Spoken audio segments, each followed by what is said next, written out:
Well, it's a moment of truth, folks. I've been him-hawing around working on these plates so I don't have to gap weld.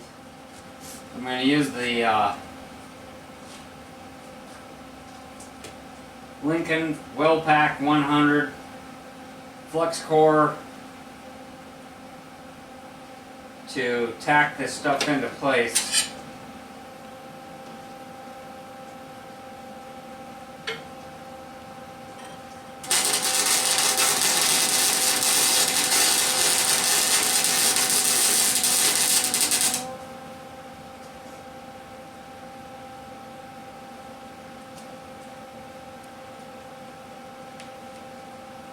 Ugly!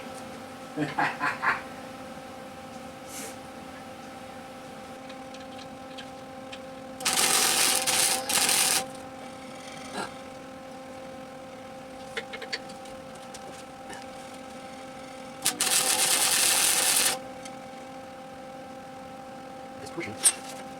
Really slow. Slow like that.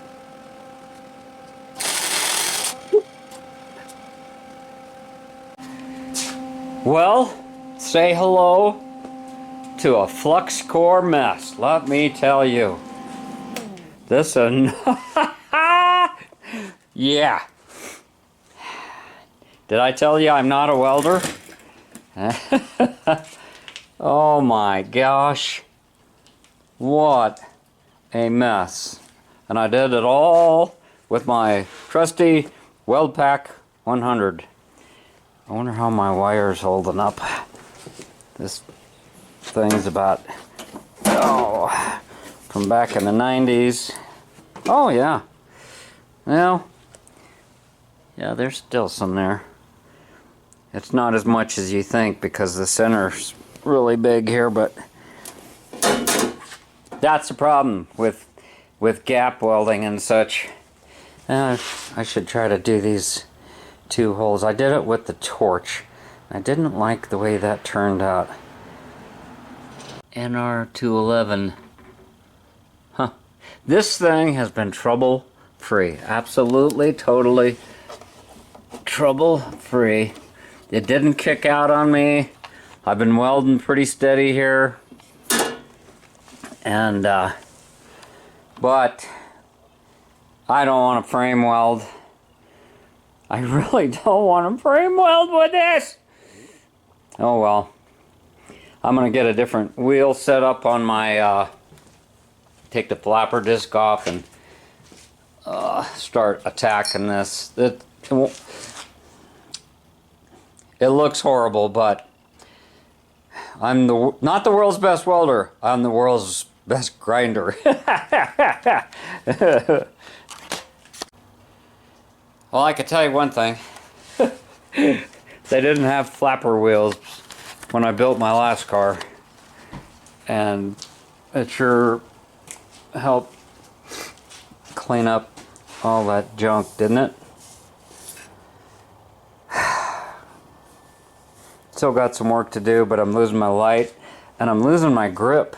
I can't hold on to the tool any longer. I'm gonna have to take a break. Maybe I'm gonna clean up. You know, it always makes you feel a lot better. I'm finding out way late in the game. It might cost you some time, but rather than tripping over and looking at things, at some point in your project, as you come to the end of the day or the end of a phase, it sure makes it a lot nicer to just pick everything up, put it away, sweep the floor, clean off the tables, get everything clean. And I have got to thank having my girlfriend for that, because she has shown some interest in what I'm actually doing out here, and I think that's really cool. And we try to support each other and whatever interests and hobbies we have. So yeah, it's been a long afternoon. I was lucky enough to get the garage door open and do an awful lot of welding with my old flux core. I'm I'm done with that thing. It's just so messy to clean up afterwards. And it's so smoky and messy while you're doing it. Feeling like I accomplished something today. So, big step forward. I don't want to have to come back and mess around with this once I start building the framework and the frame, because then once I start putting the frame together, I don't want to move it. Because as soon as you start lifting it and moving it and bending it and stressing it, that's when things start getting out of shape. And when you're got a 6 or 7 foot length here, you know, it takes very little to throw it off 6 feet away. So you constantly measuring and checking, and then when you're welding, you're weld a little bit here, weld a little bit there. You don't just start on one side. At least I don't. I'm not good enough. Maybe if you TIG welded it, you can do anything you want, but I create so much heat in my work, the metal moves. It'll look different once it's got paint on it. House paint. That's what house paint. A 4-inch brush and some house paint. That'll hide a lot. Alright, I got a little problem here. Have not decided how I'm going to solve it. But this front nose cone, this transmission mount, as you can see looking down here, it's bent. It's not perfectly straight. And if you look all the way over here, this is broken all the way off. That's some tough metal. You want to mock things up when you're building from scratch like this. You don't want to build in stress. But at any rate, I'm feeling... Okay, it's probably a few days later. A lot has happened. I tried to start this project with a flux core machine that I've had for over 25 years. I didn't like the way it turned out. I had a lot of flashback memories. I built a couple of cars with this welder, and I'm not going to do it again. So I ground off most of the weld. Hopefully I was able to insert some pictures of that weld before I ground it off so you could see how bad it looked. And I'm not a professional welder, of course. So come on in and we'll take a closer look at where I'm at right now. Go ahead and turn it off. Welcome back to the Full Disclosure channel. Guys, it takes more than a hat and a new welder to stack dimes. I'm feeling a little frustrated right now. Hopefully I was able to post the mess that was on this thing with the flux core welder, and I just decided that I'm running out of time. Nothing to do with Christmas, just running out of time, period. My eyesight's not going to get any better. And practice, practice, practice. And the price of metal, I just don't want to buy brand new steel to practice on, if you know what I mean. I decided to semi-retire my flux core weld pack 100, which is 110 volts only. But this thing has worked for me for 25-30 years. It has traveled thousands of miles. It's heavier than the new one because this is probably a transformer. And other than the fact that it smokes, it spatters, you can't see what you're doing, I really never had a weld break. And I did a variety of jobs with that thing. Some of them structural where you'd want it to hold. And like I say, it never let me down.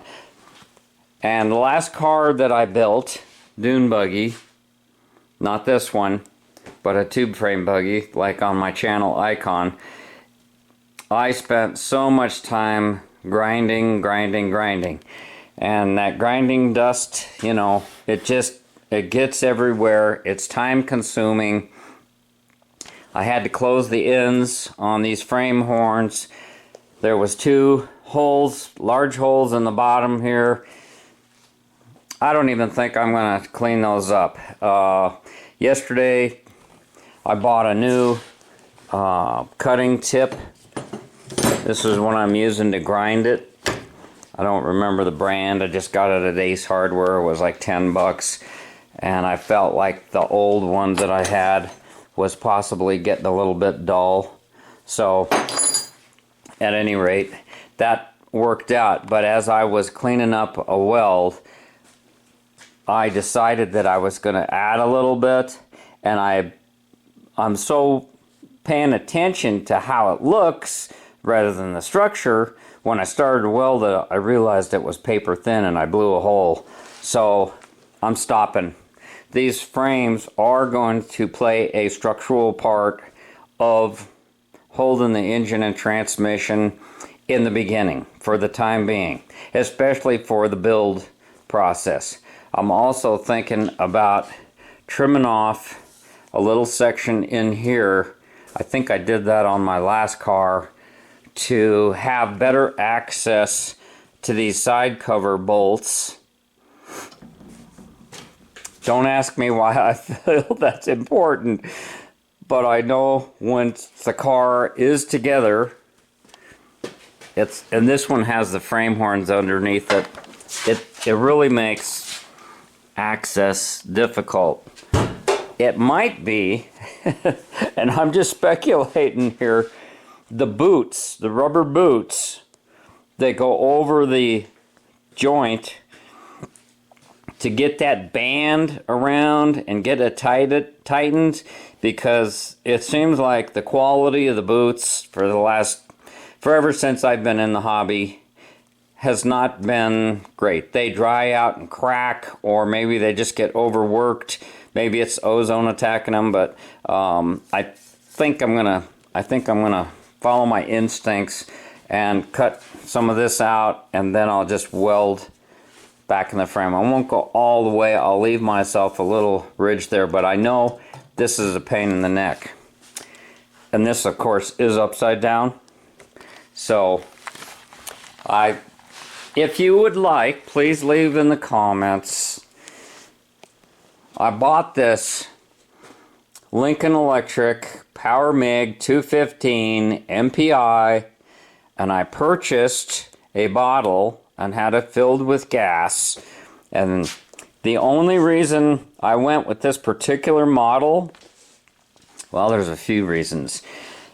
Lincoln's been very good to me. I did a lot of research. It appears that, you know, Miller and Lincoln are the Ford and Chevy of the welders.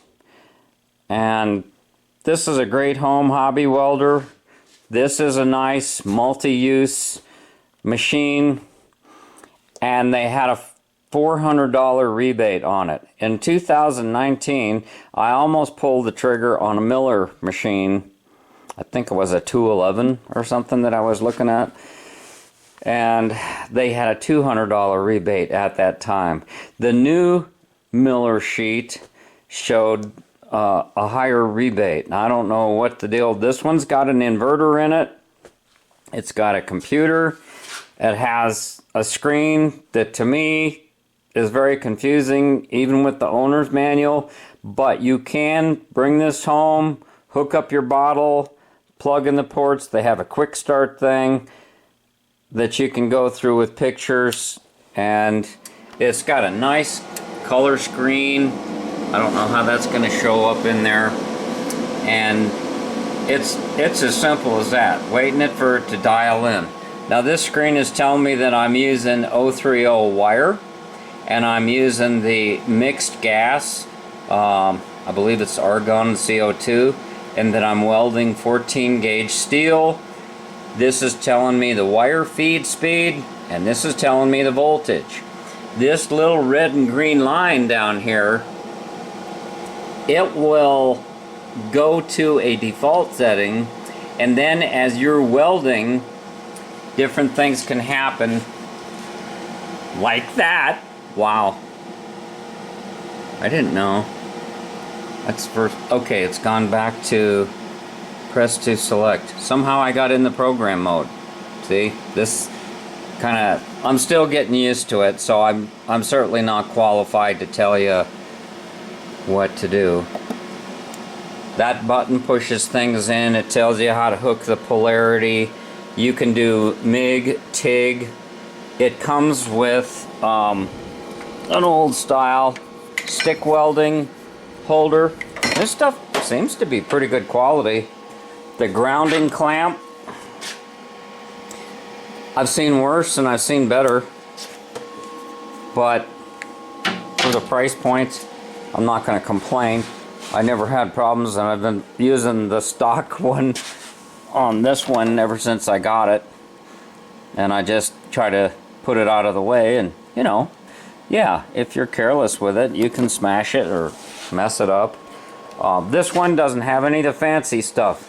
It's just the ABC for the volts, and then the wire feed speed. I'm not going to elaborate on that. Let's see. Then it tells you what, depending on 75% argon, 25% CO2, which is what I got, so I'm agreeing with it. And now it's asking me for the wire size. I'm saying 030, and it's asking me for the gauge of the wire. So I'm going to go down back to 14 gauge, and I think I'm back at the screen that I started on. You can experiment with this stuff. You can watch as I turn this. It'll display the digital as well as the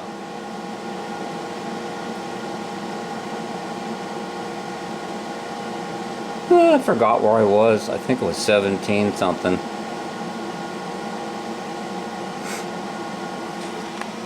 But that's what I found. And then it goes back to your current setting, the setting that you finally have it at, and you go ahead and start welding. This is a setup menu button. Goes through different menus. This is the back button. If you go too far and want to back up, that's the back button. Here's the on-off button. This bottom plug-in is for a TIG pedal. Wow, is that expensive? Woohoo! And I asked the guy if you had to have Lincoln's pedal for this machine, and he said yes. I said, or is it just a generic plug that everybody uses and is the same? I'm not going to experiment on this. It did come with a warranty, and I don't need to TIG weld at this point in time. I don't believe this machine will do aluminum. For as much as I paid, you know, those machines that do everything, multitask, it was twice as expensive. Harbor Freight had a brand. I've seen a couple YouTubers use them, and they're having good luck, and I don't have a problem with that, and I considered it myself. But I know that with a Lincoln or a Miller, and where I'm buying my gas is at General Air, I think they're nationwide in the US, I can get parts and service. The guy told me that, you know, keep the box. If I have problems with it, bring it back. It's got a 3-year warranty. So I'm hoping that this is a good one. I heard pros and cons on inverters versus transformers. It's about the same size. This is a Harbor Freight, their cheapest probably MIG cart, and I put a piece of a spacer underneath it so that I can lift the lid. And I'm using the, I believe that's it's the large spool. It's got a lot of wire on it. It comes with a few extra tips and a little 1-pound spool, but I hate having to stop in the middle of a job to go get gas or go get wire, or it being a weekend and that place isn't open, probably Saturday mornings it is. Picked up some Harbor Freight welding gloves. It's nice to have some new soft ones. And I do have a, I'm wanting to say I bought this many years ago, probably 20 years ago. And I just changed the batteries in it. It takes AAA batteries, and I'm almost hopelessly helpless without that type of a helmet, because you can adjust the strength of the darkness, and I'm probably too light for my eyes, but I think there's a little protection factor built into that. Need yourself a good set of dikes, because you'll be trimming your wire. I never did that with my flux core. I never trimmed the wire. Well, I trimmed it all the time. I just squirted out the wire, and then I laid it on the table or the ground and broke the end off and kept on welding. But that's just me. And I think, like I said, the time factor's there, and I'm hoping that some family member may inherit this and appreciate it. I've got over 10 grandkids. I don't even know the number anymore. It keeps growing. I don't know all the names. I'm a terrible grandpa. And